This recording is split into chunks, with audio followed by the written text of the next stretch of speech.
Hey there, John from Terrible Games, and check it out. This is the final proof copy of our newest release, Black Mold. So here's the old box, and you can kind of see for comparison, the depth is the same and the width is the same, but the final proof got a little bit taller, just by about a little over an inch. So let's take a look. You can see the box art is popping a little bit more. We added a little bit of a stroke around the title here to have the title come off the box a little bit better. And I've actually already unpacked this, and I'll make some room by getting rid of the lid. Okay, so here's our rule booklet. Nothing has really changed here. You can see that the book is the same size as the preview box. We decided to not resize the booklet, and there have been some changes. We added a disclaimer section for one, but you can see there's a nice weighty paper, and we had a few quality of life changes that we made after we did our run of previews. And so there's the rule booklet. Cool. Then you get a chipboard sheet with all of your damage and bonfire tokens. All the damage tokens are double-sided with malice on one side and spore damage on the other. You'll be mostly using spore damage. Now we get to the part of the updates to the game that were a little bit more time intensive. Okay, so the looming tray, check it out. We have some lids for the top where you'll store all your damage chits here and your thrall meeples here, and these are the same from the preview copies. Still looking pretty good. I don't know if that's coming in. But now we have these plastic lids, so you can move the box around, and I'm going to talk to them about making these a little bit more hardy. You can see a little bit of warping here. It makes them a little tough to tuck in. We also upgraded to a linen finish on all the area cards, and these came out great. You can see the print quality is the same as the preview version, but now these have a nice grip to them. Additionally, what we did with the looming tray, because this is a part of the game, this is an interface that you guys are going to be using, we added a draw section for the area cards, so it's slanted slightly, so they're really easy to pull. And then sometimes, not all the time, but sometimes throughout the game, you'll have a small stack of area cards that you end up discarding, and we wanted to have a separate channel for those. So now that's split up, and we did the same thing with the item cards. So again, we have a linen finish on these, which feels great and very easy to grip. And there's actually a toothed bottom to the item cards here, so they don't slide around, which is awesome. And again, you have that nice slant, so they're really easy to draw. And when you discard item cards, you can send them into this back channel. So all of these changes were made, and it makes a really big difference when you're playing the game, especially when you're depriving your brain of oxygen and making gut decisions. It's just easier to find stuff and do things with the looming tray, which is great because that's what you need to do to win. Okay, so speaking of upgrades and changes, let's look at these player interface cards. So this is the one we included before, and this is one-sided. It used to have the same image on both sides. So this is your basic turn structure and then your damage penalties here. But what we added to the other side was just a quick reference guide for what the different symbols on your Prisoner Vitality cards mean. This has been a thing that our playtesters have been asking about, and I had sort of hoped that, this stuff would be kind of easier to internalize, but we just want to help that along a little bit. So the grit, wit, and fit stuff, what it means, and how to calculate attack and defense when you're doing an assault action. So yeah, there is 5 of these, and I'll set those aside. And I'm not going to show you too much of the plot deck, but you can see these are our tarot-sized cards, and print looks great. I'll show you one so you can see a little bit of the artwork and how that's looking. Cool. And then our thrall cards. So yeah, great. And I'm kind of trying to decide whether or not I want to upgrade these to a deck of cards that'll be good for standing up to a lot of heavy shuffling. But we'll see. Here's the crafted item cards. These are the same as the regular item cards, but these are all double-sided with mirror images on each side, with the exception of the unlit and lit torch. But these are fixed, and for anybody who did previews for us, you'll know that there was a mistake with those where they had the same backing as the item cards. Obviously, that's been upgraded. Here are the Thrall action cards.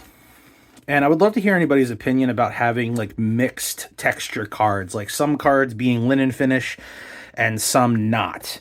Obviously, there's a consideration for cost for us, but I don't know if that uniformity is a big deal to people. Here's all of our contraband cards, all that stuff in this nice little storage channel. Here are the prisoner decision cards, and these for sure, because they get shuffled at the end of every turn, I absolutely am going to ask them to upgrade these into probably like a blue or black core, or maybe if they have anything that's just really pliable and good at bouncing back, because these are going to get shuffled a ton. But these all turned out great. All 6 characters for the core game. I'm not sure what to do about this channel, and I'll show you the expansion material shortly, because it will fit. Everything will fit. All the expansion material will fit. Here's our 6 core characters. White, gold, wood, gray, black, and silver. And we did make a correction here. Silver is a little lighter, but still notably gray with a nice metallic finish versus gray, who is just a flat, darker gray.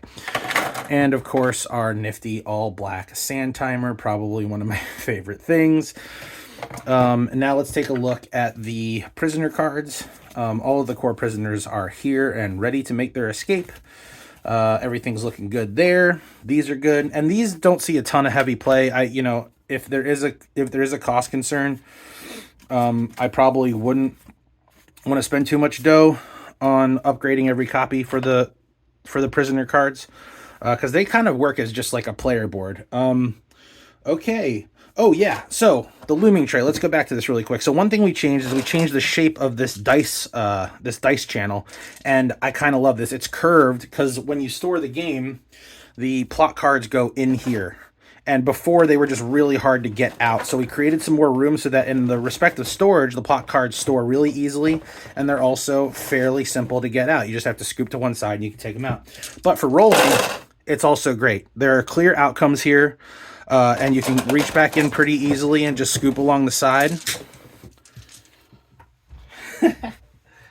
And make your rolls. Make your survival rolls. So cool. So that's everything in the core box, and overall, I am just pleased as punch. There actually isn't a lot of revision that we need to do before we move to manufacturing. There's a couple small typos that I noticed actually in final print that we need to correct, but those will be super simple to do. So let's take a look at the expansion material next. So we have all 3 expansion wings. The south, oh wait, I guess I should do it like this, huh? There we go.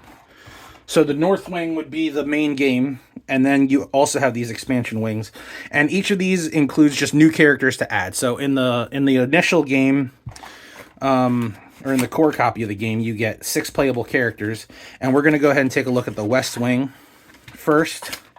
So inside of here, you get all the stuff you need, and all this stuff will fit in the core box, which is awesome. So each of these new characters has a new contraband that they're going to bring to the mix, and these can be mixed and matched. So you can play different prisoners from different expansions and just give them the contraband abilities. Each of them has their decision deck, and so we have Old Blue, the caretaker, in the west wing here. We have Chaplain Brown, and we have Dr. Topaz that I flipped upside down. So these are just the decision decks for all of these fellows, and these are all prison staff characters. They come with their own nifty color-coded prisoner meeples, and of course their player cards, which are the same as the other ones. They got their own asymmetric vitality tracks and their own decision decks and all that good stuff. You also get this isn't really a rules pamphlet, to be honest with you. All this really does is present a little bit of context as it relates to story and flavor for the wing itself and each of the characters. And it also tells you which of the contrabands correspond to which character. That's really the key piece of information inside of this one. And Chaplain Brown has a contraband item that uses holy water tokens, so you get a little baggie of these. Those come pre-popped.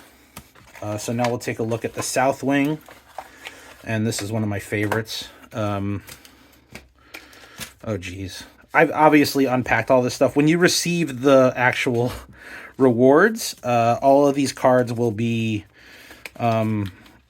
will be shrink wrapped. But this is just all 4 of the characters. You kind of get the gist from looking at the other prisoner decision decks that they have a colored skull on one side, and then the neural path on the other side. So we're not going to review these, and I'll just give you guys a look at the characters themselves, because that's the exciting stuff. Okay, so we have Olive the Poisoner, Scarlet the Druggist, Violet the Courier, and Beryl the Enforcer. So again, all of these characters can change into thralls. They have color appropriate meeples, which I absolutely love, especially that green that we got on Olive. And Olive and Scarlet each have medicine and poison tokens, which kind of work like damage tokens. So as you accrue certain kinds of damage on these characters, you're going to actually, instead of getting a spore token, you're going to get a medicine or a poison token. And these have different abilities, which are again addressed here. So, oh, that's the wrong book. Here we go. So South Wing, a little bit of background on the characters, which one of the contraband items they're supposed to get, and also an explanation of their individual tokens. So keeping on with the last bit is, so everybody who backed the campaign is going to get this as a gift for free. The East Wing comes with every core game backer, and then if you did the all-in, you're going to get all of this stuff plus the solo game, which I don't have everything at hand's reach right now to show that stuff, which is kind of silly. But you'll get all 3 of these boxes. And then we had like a middle tier where you didn't get the solo game, but you got all of this stuff. But everybody's going to get a copy of the East Wing expansion. And the reason for that is because this gives you a really cool 5-player variant rule set using the Ghost. But you get Amber and Jasper, who are a brother and sister duo in like the maximum security wing of the prison, and they share that wing with the Ghost. The Ghost doesn't have contraband, but Jasper and Amber do. And Amber's another character that has a contraband that has tokens that you can spend in order to do special things. And really cool little thing that we did that I'm very pleased with is the Ghost meeple just doesn't have screen print. It's just blank white, which I think is kind of neat. And then you have orange and yellow for Jasper and Amber. Awesome. Here's Amber's perfume tokens that she can use to move people around. You also get another rules pamphlet, which again, this is barely rules. This is just, here's a background story and context for some things about the different prisoners and which contraband item goes to them. But in this specific sense, there is actually a pretty comprehensive amount of rules that come along with playing as the Ghost, because this is for advanced play, and it's supposed to give you a really streamlined rules variant for a 5-player game. And the Ghost just plays very differently than any of the other prisoners. Here are the cards, and I mean, yeah, I'm just really stoked that this is the one that's going to every single backer, because it's got some of our weirder concepts. You'll see, even the back of the prisoner cards are very different. So cool. That's everything. And thank you so much for your support. I just wanted to show you the final proof. I'm going to send an email, and then we're off to manufacturing, basically. Cool. Thanks, everybody.